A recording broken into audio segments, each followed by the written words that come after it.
شروع اللہ کے پاک اور بابرکت نام سے جو بڑا مہربان نہایت رحم کرنے والا ہے۔ جن کو شوگر کا مسئلہ ہو رات کو ناک میں کریلے کے رس کے چند قطرے ڈال کر سویا کرے۔ گاجر کے چھلکے آنکھوں پر رکھ کر رات کو سونے سے نظر تیز ہو جاتی ہے۔ اگر سر میں درد کا مسئلہ ہو تو پاؤں اور ہاتھوں کو نیم گرم پانی میں کچھ دیر دبوئیں، سر درد میں آرام ملے گا۔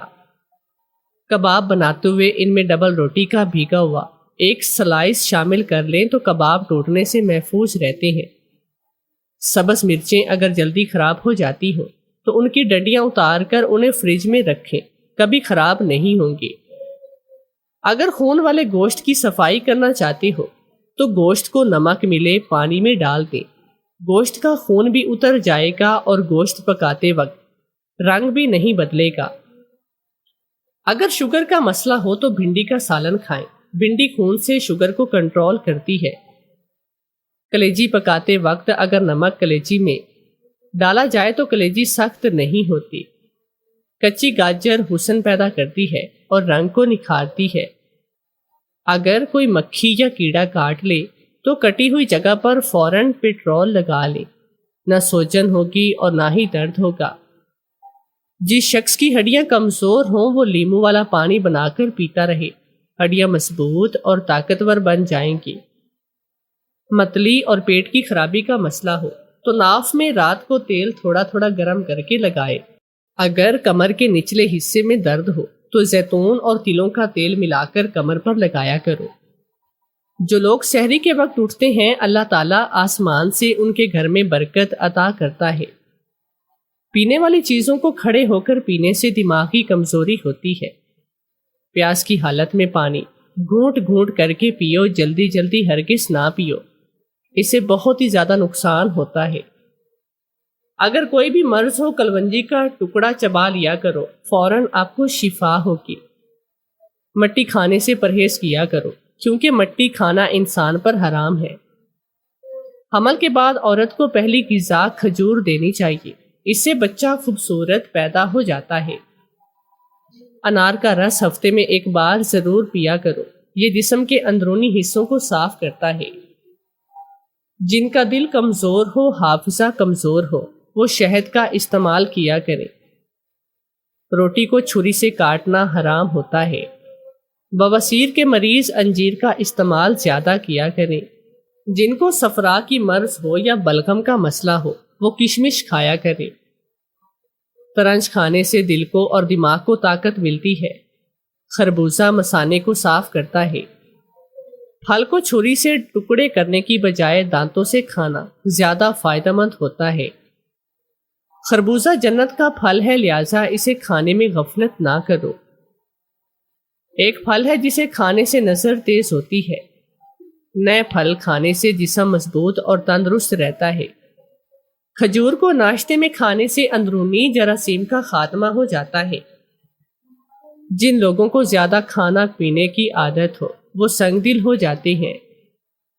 چکن باکس کے نشانات ختم کرنے کے لیے 10 گرام سنگل اور 10 گرام گل ختمی ڈال کر پاؤڈر بنا دیں۔ اب تھوڑے سے دودھ میں شامل کر کے لگائیں، کچھ دیر کے بعد دھو لیں۔ اگر چولہے پر چکنائی جم جائے تو کھانے کا سوڈا اور سرکہ ملا کر اچھی طرح سے چولہے پر ملیں اور آدھے گھنٹے کے بعد اچھی طرح سے دھوئیں، چکنائی بالکل ختم ہو جائے گی۔ اگر آپ کے چہرے یا جسم کے کسی حصے پر مسے یا موقع نکل آئیں تو کھانے کا میٹھا سوڈا مسوں کے منہ پر لگائیں، مسے ختم ہو جائیں گے۔ پلاؤ میں ہرے مٹر دانے ملانے سے پہلے اگر دانوں پر کوئی بھی ہلکا ہلکا تیل لگا دیں تو دانوں کا رنگ پکنے کے بعد بھی ہرا رہے گا۔ کلونجی میں آدھا حصہ کالا نمک ملا کر کھانے سے پیٹ درد میں آرام ملتا ہے۔ لیمو کا اچار خراب ہونے لگے تو اس میں چینی ڈالیں اور اگر آم کا اچار خراب ہونے لگے تو اس میں وہ ڈال دیں، اس عمل سے اچار خراب نہیں ہوگا۔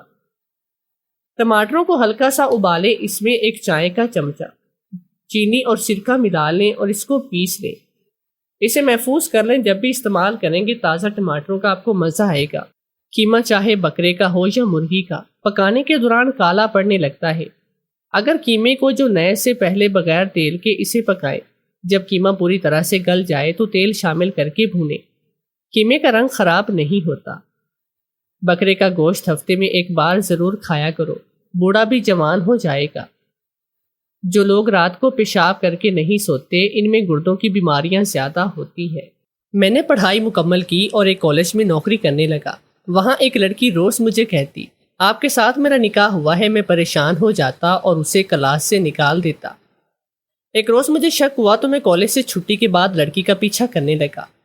وہ ایک جھونپڑی میں چلی گئی، لیکن سر چکرا گیا جب دیکھا لڑکی کے ساتھ تو میرا ہی سگا۔ جس دن سے میں نے کالج میں پڑھنا شروع کیا تھا، میری زندگی میں ہلچل سی مچ چکی تھی۔ کبھی کبھار زندگی میں آپ کو لگتا ہے کہ اب آپ کی زندگی میں بس خوشیاں ہی خوشیاں ہوں گی، لیکن یہ بس ہماری خوش فہمی ہوتی ہے۔ میرے ساتھ بھی کچھ ایسا ہی ہوا۔ ہم ایک بہن اور 2 بھائی تھے۔ میں سب سے بڑا تھا۔ ابو ایک دفتر میں کلرک تھے۔ بہت ہی مشکل سے گزارا ہوتا تھا۔ گھر کے خراب مالی حالات کے باوجود بھی ابو نے ہم تینوں بہن بھائیوں کو پڑھایا۔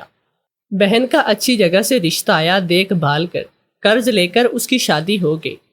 ہم دونوں بھائیوں نے دل لگا کر اور محنت سے پڑھا اور ہمیشہ سے ہر کلاس میں پوزیشن حاصل کرتے تھے۔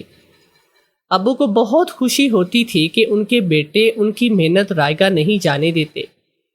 جب ابو کو سب ہماری کامیابی کی مبارکباد دیتے تو وہ بہت ہی خوش ہوتے تھے۔ ابو ہمارے بہتر مستقبل کے لیے پارٹ ٹائم جاب بھی کیا کرتے، جس سے پورے مہینے اچھا گزر بسر ہو جاتا۔ میں نے اپنی تعلیم مکمل کر لی اور نوکری کی تلاش میں تھا۔ کئی جگہوں پر انٹرویو دے آیا تھا۔ ابو اور امی روزانہ امید دلاتے کہ نوکری جلد مل جائے گی، فکر نہ کرو، اور میں ان کی دعاؤں کے سائے میں روزانہ انٹرویو دینے چلا جاتا۔ لیکن آج کل میرٹ کو قطعاً پوچھا جاتا ہے، ہر جگہ سفارش اور بھاری رشوت کام آتی ہے، جو کہ دونوں میرے باس میں نہ تھی۔ اتنے اوپر تعلقات نہیں تھے کہ سفارش کرواتے، اور نہ میرے ابو کا کوئی بزنس تھا کہ بھاری رشوت دے کر سیٹ حاصل کر لیتا، سیٹ حاصل کر لیتا۔ بس اپنی محنت پر بھروسہ تھا، اور اسی بھروسے سے اور خدا پر یقین کے سہارے میں روزانہ انٹرویو دینے چلا جاتا۔ ایک دن میں گھر میں سویا ہوا تھا کہ کال آئی، دیکھا تو کوئی اجنبی نمبر تھا۔ حیرانی تو ہوئی، کال اٹینڈ کی۔ دوسری طرف سے خبر سن کر بہت خوشی ہوئی۔ مجھے کالج میں انٹرویو کے لیے بلایا گیا تھا۔ میں نے ایم اے انگلش کیا ہوا تھا اور انہیں انگلش ٹیچرز کی ضرورت تھی۔ مطلوبہ کالج چلا گیا اور میری سی وی دے کر انہوں نے میرٹ کی بنیاد پر میرا انتخاب کیا تھا۔ مجھے بی اے کی کلاس ملی اور تنخواہ بھی بہت اچھی ملی تھی۔ میں نے خدا کا شکر ادا کیا کہ میری محنت کا پھل مجھے آخرکار مل گیا۔ کل سے جوائننگ کرنی تھی۔ واپسی پر گھر آتے ہوئے مٹھائی لے لی۔ امی، ابو اور بھائی کو یہ خبر سنائی تو وہ سب بہت ہی خوش ہوئے تھے۔ ساری رات خوشی کے مارے نیند نہیں۔ کتنی عجیب بات کی غم شدت کی وجہ سے بھی انسان رات کو سو نہیں پاتا، اور نہ خوشی کی وجہ سے بھی۔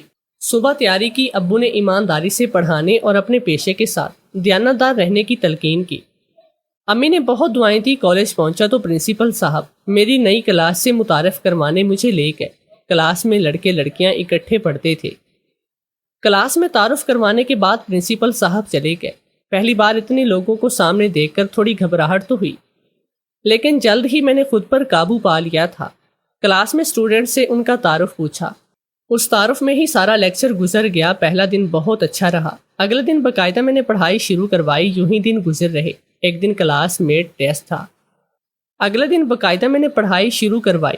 یوں ہی دن گزر رہے تھے۔ ایک دن کلاس میں ٹیسٹ تھا۔ بورڈ پر سوال لکھنے کے بعد میں نے سب کو لکھنے کا کہا، لیکن ایک لڑکی چپ چاپ بیٹھی رہی۔ وہ کام نہیں لکھ رہی تھی۔ میں نے کلاس میں پہلے اسے کبھی نہیں دیکھا تھا۔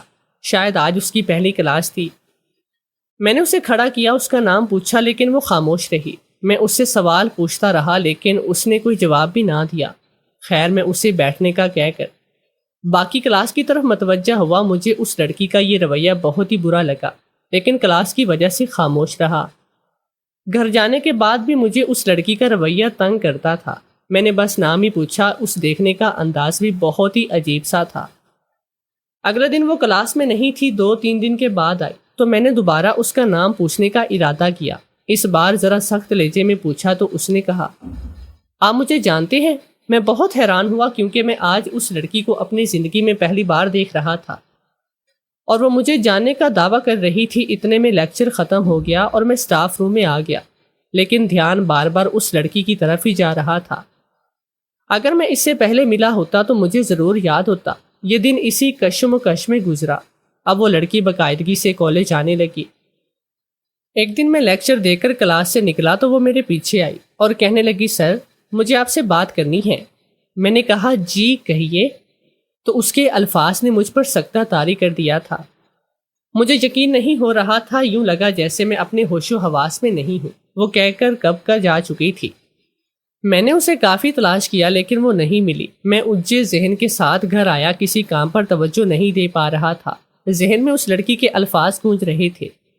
یہ کیسے ہو سکتا ہے؟ شاید وہ کوئی مذاق یا شرارت کر رہی ہو، جیسے عام طور پر کالجز میں ہوتا ہے کہ نئے ٹیچرز کو کنفیوز کرنے کے لیے اسٹوڈنٹ کوئی شرارت کر دیتے ہیں۔ لیکن پھر میں سوچتا کہ کوئی اسٹوڈنٹ اتنا سنجیدہ مذاق کیسے کر سکتا ہے۔ تمام رات انہی سوچوں میں گزری۔ پریشانی کی وجہ سے ناشتہ کیے بغیر ہی کالج چلا گیا۔ لیکچر کے دوران وہ لڑکی عجیب سے انداز میں مجھے دیکھتی رہی، جس کی وجہ سے میں لیکچر پر توجہ نہیں دے پا رہا تھا۔ اس لیے میں لیکچر فری کر کے اسٹاف روم میں آ گیا۔ چھٹی کے وقت اس لڑکی نے پھر مجھ سے وہی بات کی۔ اس بار میں کافی حد تک خود پر کنٹرول کر چکا تھا۔ میں نے اسے دو ٹوک لہجے میں کہا کہ یہ اس کی شرارت یا کوئی مذاق ہے۔ اس نے کہا، میں ساری کلاس کے سامنے بلکہ سارے کالج کو بتا دوں گی۔ میں نے اس کی بات کو معمولی سمجھا اور کہا کہ جو کرنا ہے کر لو۔ اتنا کہہ کر میں گھر آ گیا، لیکن اس کی باتوں کی وجہ سے میں کسی کام پر ٹھیک سے توجہ نہیں دے پا رہا تھا۔ میرے وہم و گمان میں بھی نہیں تھا کہ وہ لڑکی اپنی بات کی پکی نکلے گی۔ اگلے دن جب میں لیکچر لینے کلاس میں گیا تو اس نے سب کے سامنے کہہ دیا، ساری کلاس ہم دونوں کو دیکھ رہی تھی۔ مجھے لگا شاید یہ کوئی عام سا مذاق ہوگا جس میں ساری کلاس شامل ہے، لیکن ساری کلاس آپس میں جب کھسر پھسر کرنے لگی تو مجھے اپنی غلط فہمی کا احساس ہوا۔ وہ لڑکی یا تو پاگل تھی یا پھر مجھ سے کوئی دشمنی تھی جو ایسی باتیں کر رہی تھی۔ میں نے کلاس کو خاموش ہونے کا کہا اور اس لڑکی سے سختی سے کہا کہ آئندہ میں یہ رویہ برداشت نہیں کروں گا، بلکہ سیدھا پرنسپل کے پاس جاؤں گا۔ میری بات سن کر وہ کہنے لگی، جی ضرور، میں خود پرنسپل کے پاس جاؤں گی اور انہیں بتاؤں گی کہ مجھے حیرت ہوئی کہ اس لڑکی کو اپنی عزت کی کوئی پرواہ نہیں اور اپنے ساتھ ساتھ میرا کیریئر بھی خراب کرنا چاہتی ہے۔ میں خود پہ ضبط کرتا کلاس سے باہر چلا گیا۔ اب یہ روز کا معمول بن چکا تھا۔ وہ روز کلاس میں ایک ہی بات کہتی اور اگر کبھی کلاس سے باہر آمنا سامنا ہو جاتا تو یہی ایک ہی بات کہتی۔ میں بہت ہی زیادہ پریشان تھا۔ اگر کہیں یہ بات پرنسپل صاحب تک پہنچ گئی تو اچھی بلی نوکری ہاتھ سے چلی جائے گی، جبکہ میں نے اپنے کیریئر کے حوالے سے کئی خواب سجا رکھے تھے۔ اب کلاس میں جب بھی لیکچر لینے جاتا تو سب آپس میں میری طرف دیکھ کر باتیں کرنے لگ جاتے۔ مجھے بہت ہی عجیب لگتا۔ میں نے اس لڑکی کو کئی بار سمجھانے کی کوشش کی، لیکن وہ اپنی بات پر اڑی ہوئی تھی۔ روز بس ایک ہی بات کہتی۔ آخر جس بات کا ڈر تھا وہی ہوا۔ یہ بات پرنسپل صاحب تک پہنچ گئی اور انہوں نے مجھے اپنے آفس میں بلا لیا۔ میں آفس گیا تو وہ لڑکی بھی پرنسپل صاحب کے آفس میں پہلے سے موجود تھی۔ مجھے اس پر بہت غصہ آیا۔ میرے آنے سے پہلے جانے کیا پرنسپل صاحب سے جھوٹ بولا ہوگا۔ پرنسپل صاحب نے مجھے بیٹھنے کو کہا اور کہا کہ یہ لڑکی جو کہہ رہی ہے آپ اس کے متعلق کیا کہتے ہیں؟ میں نے کہا، سر میں اس لڑکی سے پہلے کبھی نہیں ملا اور نہ اسے جانتا ہوں۔ آپ خود ان سے پوچھ لیں، اسی کالج میں ان سے ملاقات ہوئی ہے۔ پرنسپل صاحب اس لڑکی کی جانب متوجہ ہوئے۔ وہ پھر وہی بات کرنے لگی، یہ میرے شوہر ہیں۔ مجھے بہت ہی زیادہ اس پر غصہ آ رہا تھا، لیکن پرنسپل صاحب کی وجہ سے برداشت کیے رکھا۔ اس لڑکی نے مجھے کہیں کا نہیں چھوڑا۔ کلاس سے بات نکلتے نکلتے پورے کالج میں پھیل گئی اور آج پرنسپل صاحب تک بھی پہنچ چکی تھی۔ پرنسپل صاحب نے مجھ سے کہا کہ آپ کے جو بھی مسائل ہیں انہیں کالج کی حدود تک باہر رکھیں، اس سے کالج کا ماحول خراب ہوتا ہے۔ میں نے پرنسپل صاحب کو یقین دلانے کی کوشش کی کہ اس لڑکی سے میرا کوئی واسطہ نہیں، لیکن وہ اپنی بات پر قائم رہی اور بار بار یہی کہتی کہ آپ مانیں یا نہ مانیں، آپ میرے شوہر ہیں، آپ کے علاوہ میں کسی اور کے بارے میں سوچ بھی نہیں سکتی۔ پرنسپل کے سامنے مجھے شدید شرمندگی محسوس ہوئی۔ انہوں نے مجھ سے کہا کہ ایسی صورتحال میں آپ اسٹوڈنٹس پر توجہ نہیں دے پائیں گے، اس لیے میں نے نیا ٹیچر رکھ لیا ہے۔ مجھے بہت دکھ ہوا۔ ابھی تو میں نے جاب شروع کی تھی اور یہ مسئلہ بن گیا تھا۔ اس لڑکی نے سارے کالج کے سامنے مجھے شرمندہ کر دیا تھا۔ پرنسپل کے آفس سے نکلے تو وہ مجھے کہنے لگی کہ پلیز آپ مجھے اپنے ساتھ گھر لے جائیں، میں کوئی غیر تو نہیں ہوں، آپ کی بیوی ہوں۔ میں نے اسے کہا، بکواس بند کرو، تمہارا یہ ڈرامہ اب زیادہ دیر تک نہیں چلے گا۔ میں تمہارا یہ جھوٹ بہت ہی جلد سب کے سامنے لے آؤں گا۔ وہ رونے لگ گئی اور کہتی، آپ کیوں یقین نہیں کر رہے؟ آپ میرے شوہر ہے۔ میں اسے روتا چھوڑ کر گھر آ گیا۔ پتہ نہیں کیسی لڑکی تھی یہ کہ ایک انجان شخص جو اسے جانتا تک نہیں تھا اس کو وہ اپنا شوہر کہہ رہی تھی۔ اب اصل مسئلہ یہ تھا کہ جب کالج نہیں گیا تو گھر والوں کو کیا کہوں گا۔ اگلے دن جب کالج نہیں گیا تو امی اور ابو نے وجہ پوچھی۔ میں نے کہا بس میرے سر میں ذرا سا درد ہے، اسی وجہ سے آج چھٹی کر لی۔ ان کو تو مطمئن کر دیا، لیکن میں ذہنی طور پر بہت ہی پریشان تھا کہ اب تو کالج جایا ہی نہیں کرنا اور نہ کوئی دوسری نوکری ہے، پھر کیا بہانہ بناؤں گا۔ میں چاہتا تھا کہ اسے بتا کر میرے گھر میں کسی کو پتہ نہ چلے تو سب ٹھیک ہوا تھا، اب پریشان ہو جائیں گے۔ میں نے دل میں پکا ارادہ کر لیا تھا کہ اس لڑکی کا جھوٹ سب کے سامنے لاؤں اور بہت ہی جلد اس کی حقیقت سب کو دکھا دوں۔ میں روز صبح کالج کے وقت گھر سے نکل جاتا اور چھٹی کے وقت گھر آ جاتا۔ اسی تمام وقت میں اپنے ایک دوست کے پاس ہی رہتا تھا، ایسے گھر میں کسی کو اس معاملے کی خبر نہ ہوئی۔ ایک دن میں کالج گیا تاکہ اس لڑکی کا پتہ چل سکے کہ وہ کالج آتی ہے یا نہیں۔ وہ روز کالج آتی تھی، میرے دل میں اس کے لیے نفرت مزید بڑھ چکی تھی۔ میرا کیریئر خراب کر کے خود کیسے مزے سے اپنی پڑھائی مکمل کرنے کی عادی تھی۔ میں نے دل میں اس سے بدلہ لینے کی ٹھان لی۔ اگلے کئی دن میں نے اس پر نظر رکھی تاکہ اس کے آنے اور جانے کا صحیح وقت معلوم ہو جائے۔ پھر ایک دن میں اپنے منصوبے کے مطابق اس کا پیچھا کرنے لگا۔ مجھے وہ پیدل آتی جاتی تھی، لیکن کچھ آگے چلنے کے بعد ایک گاڑی کھڑی تھی جو شاید اس کی منتظر تھی۔ وہ اس میں بیٹھ کر چلی گئی۔ مجھے خود پہ شدید غصہ آیا، ایک موقع ہاتھ سے نکل گیا۔ اب اگلے دن کا انتظار کرنا پڑنا تھا۔ اگلے دن میں نے اپنے دوست کی گاڑی لی اور جس جگہ وہ لڑکی گاڑی میں بیٹھی تھی اس سے ذرا فاصلے پر اس کا انتظار کرنے لگا۔ تھوڑی دیر کے بعد وہ آتی ہوئی دکھائی دی۔ گاڑی میں بیٹھی اور چل دی۔ میں نے بھی کچھ فاصلہ قائم رکھتے ہوئے تاکہ اسے شک نہ پڑے اور پیچھا کرنا جاری رکھا تھا۔ کچھ دیر کے بعد گاڑی ایک اچھے راستے پر چل پڑی۔ میں حیران ہوا کہ ایسے ویرانے میں اس لڑکی کا کیا کام ہو سکتا ہے۔ کچھ دیر کے بعد ہی ایک جھونپڑی نظر آئی۔ گاڑی اس جھونپڑی کے پاس رک گئی۔ میں اس کے آگے قدم کا منتظر تھا کہ اب وہ کیا کرنے والی ہے۔ وہ گاڑی سے نکلی اور جھونپڑی کے اندر چلی گئی۔ گاڑی کوئی اور چلا رہا تھا جو اسے چھوڑ کر آگے چلا گیا۔ میں کچھ دیر تو گاڑی میں بیٹھا رہا۔ کافی دیر کے بعد بھی جب وہ باہر نہ نکلی تو مجھے بہت ہی تجسس ہوا اور میں جھونپڑی کی طرف چلا گیا تھا۔ جھونپڑی کے قریب پہنچا تو اندر دو لوگوں کے بولنے کی آوازیں آ رہی تھی۔ میں سوچنے لگا کہ دوسرا کون ہو سکتا ہے، کہیں یہی تو وہ شخص نہیں جس نے اس لڑکی کو میرے پیچھے لگایا ہے۔ لیکن کون ہو سکتا ہے؟ ہمت کر کے میں جھونپڑی میں داخل ہوا تو یہ دیکھ کر میرا سر چکرا گیا کہ جھونپڑی میں اس لڑکی کے ساتھ میرا سگا بھائی تھا۔ مجھے بہت ہی زیادہ حیرانگی ہوئی۔ وہ دونوں مجھے وہاں یوں اچانک دیکھ کر پریشان ہو گئے۔ میرا بھائی کہنے لگا، بھائی آپ اور یہاں کیسے؟ میں نے اسے کہا کہ پہلے تو مجھے بتاؤ کہ یہاں کیا کر رہے ہو۔ میرا چھوٹا بھائی فیضان جو اپنی پڑھائی کے سلسلے میں دوسرے شہر کی یونیورسٹی میں پڑھتا تھا، مجھے اسے اس لڑکی کے ساتھ دیکھ کر بہت ہی زیادہ عجیب لگا تھا۔ جتنا قریب وہ کھڑے تھے مجھے شک ہوا کہ ان کے درمیان کچھ چل رہا ہے۔ میں غصے سے اس کی طرف دیکھنے لگا۔ فیضان کہنے لگا، بھائی آپ میری بات سنیں، میں آپ کو سب کچھ بتاتا ہوں۔ اس وقت مجھے اس پہ بہت غصہ آیا ہوا تھا۔ میں نے اس کی بات نہیں سنی اور کہا کہ تمہیں ہم نے ابو نے دن رات محنت کر کے لکھایا اور پڑھایا تھا، تمہیں اتنے پیسے خرچ کر کے بہترین یونیورسٹی میں داخلہ کر دیا اور تم نے ان کو یہ سلا دیا۔ وہ میری منت سماجت کرنے لگا کہ بھائی آپ کو غلط فہمی ہوئی ہے۔ میری بات سننے وہ لڑکی بھی کہنے لگی کہ جیسا آپ سوچ رہے ہیں ایسا ویسا کچھ نہیں، ایک بار ہمیں اپنی بات کرنے کا موقع تو دے۔ میں نے اسے کہا کہ اب یہ ڈرامہ ختم کرو، تمہارا جھوٹ پکڑا جا چکا ہے۔ مجھے اپنا شوہر کہہ کر بدنام کر دیا اور اب میرے بھائی کو پیچھے پڑ گئی۔ آخر تم ہم سے کیا چاہتی ہو؟ وہ رونے لگی اور کہنے لگی، آپ یقین کیوں نہیں کرتے کہ آپ میرے شوہر ہیں؟ اب اپنی یہ بکواس بند کرو۔ میں انہیں وہیں چھوڑ کر گھر چلا آیا۔ میں نے گھر میں اس بات کا کسی سے ذکر نہیں کیا تھا۔ اپنے کمرے میں جا کر اس لڑکی کے بارے میں سوچنے لگا کہ آخر اس کے اس کھیل کا کیا مقصد ہو سکتا ہے، وہ کیوں مجھے بار بار اپنا شوہر کہتی ہے۔ انہی سوچوں میں رات گزر گئی۔ فیضان سے صبح ناشتے کی ٹیبل پر ملاقات ہوئی۔ اسے لگا کہ میں نے امی اور ابو کو بتا دیا ہے، لیکن میں پہلے اپنے طور پر اس سارے معاملے کو سمجھنا چاہ رہا تھا۔ 2-3 دن ایسے ہی گزر گئے۔ ایک روز میں شام کو گھر واپس آیا تو امی کے ساتھ کچن میں کسی عورت کے بولنے کی آوازیں آ رہی تھی۔ امی کو چائے کا کہنے لگا لیکن پھر اپنے کمرے میں چلا گیا کہ شاید کوئی پڑوسن ہوگی۔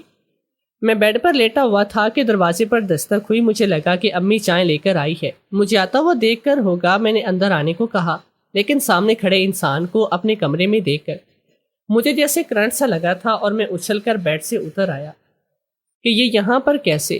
میں نے دل میں سوچا اور کہا کہ تم میرے کمرے میں کیا کر رہی ہو، بلکہ میرے گھر میں کیا کرنے آئی ہو۔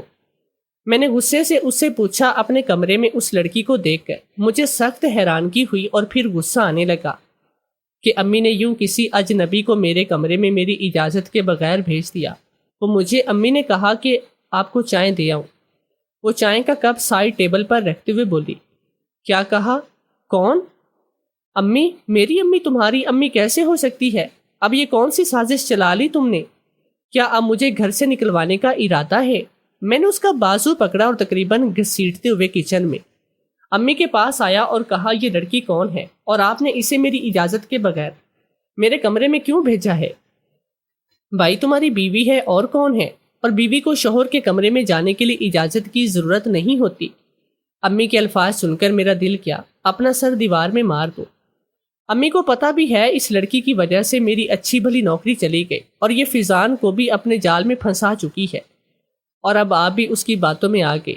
یہ میری بیوی کیسے ہو سکتی ہے؟ پہلے تو کبھی آپ نے نہیں بتایا، میں اس لڑکی کو جانتا تک نہیں تھا، اور آپ اسے میری بیوی کہہ رہی ہیں۔ امی اب وقت آ گیا کہ بھائی کو سب سچ سچ بتا دیا جائے۔ فیضان کچن میں آتے ہوئے بولا، ہاں اپنے ابو کو بھی بلا لاؤ۔ کون سا سچ؟ میں نے تعجب سے امی سے پوچھا۔ ابھی پتہ چل جاتا ہے، آؤ ہم سب باہر آ گئے۔ امی بولنے لگی کہ یہ لڑکی جو تمہیں اپنا شوہر کہتی ہے یہ میری بچپن کی دوست ہے۔ اس نے بہت ہی مشکل حالات دیکھے ہیں، روزانہ سسرال کے تانوں اور شوہر کی مار پیٹ برداشت کرتی۔ اس کا شوہر نشائی تھا، اسے اپنا نشہ پورا کرنے کے لیے ہر حال میں پیسے چاہیے ہوتے تھے۔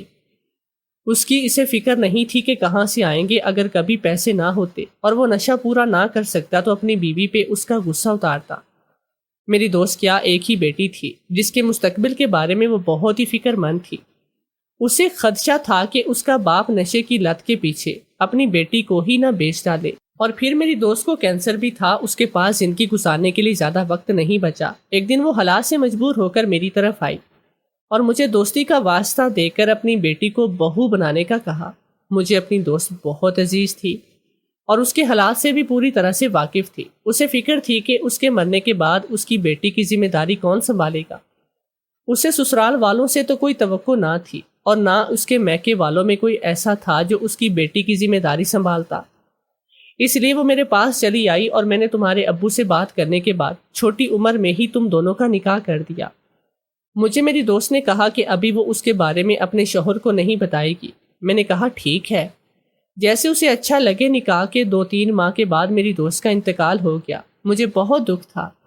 میں نے سوچ لیا تھا کہ اب اس کے شوہر کو نکاح کے بارے میں بتا دینا چاہیے، تاکہ اگر وہ اپنی بیٹی کی صحیح پرورش نہیں کر سکتا تو اسے میرے حوالے کر دے۔ 2-3 دن کے بعد تمہارے ابو اور میں جب اس کے گھر گئے تو گھر کو تالا پڑا ہوا تھا۔ ہم نے آس پاس پڑوس والوں سب سے ان کے بارے میں پوچھا، لیکن کسی کو کچھ معلوم نہیں تھا۔ مجھے اس بچی کی بہت فکر تھی کہ اس کا باپ پتہ نہیں اس کے ساتھ کیا سلوک کرتا ہے، کہیں اس کا نکاح کہیں اور نہ کر دے۔ کیونکہ وہ اس نکاح کے بارے میں کچھ نہیں جانتا، ہم نے بہت ڈھونڈا لیکن ہر طرف سے مایوس ہو گئے، تو سارا معاملہ قسمت پہ چھوڑ دیا۔ امی کی باتیں مجھے حیران کرتی جا رہی تھی۔ پھر وہ لڑکی بولی کہ میری ماں کے مرنے کے بعد میرے باپ نے دوسری شادی کر لی۔ پہلے تو کبھی کبھار پھر بھی میرا باپ میرا حال پوچھ لیا کرتا، شادی کے بعد تو بالکل ہی مجھے بھول گیا اور اپنی نئی بیوی کے اشاروں پہ وہ چلنے لگا تھا۔ مجھے پڑھائی چھوڑنے کا بھی کہا، لیکن میں نے پاؤں پکڑ لیے، منتیں کی کہ مجھے پڑھنے دے۔ بہت ہی مشکل سے پڑھنے کی اجازت مجھے ملی تھی۔